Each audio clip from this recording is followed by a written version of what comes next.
அர்த்தநாரியாய் வித்தகம் செய்யும் அருணாச்சலனே போற்றி. சிவவும் நம சிவாய. நர்த்தனம் தாண்டவம் நாடகமாடும் நாகநாதனே போற்றி. ஹரவும் நம சிவாய.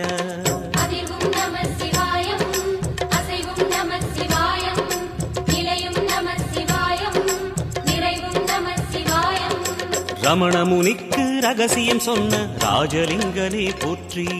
சிவவும் நம சிவாய.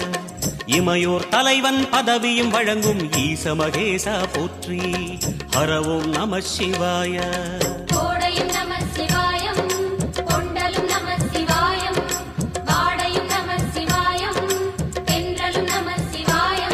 நம சிவாய நம சிவாய ஓம் நம சிவாய. நம சிவாய நம சிவாய ஓம் நம சிவாய.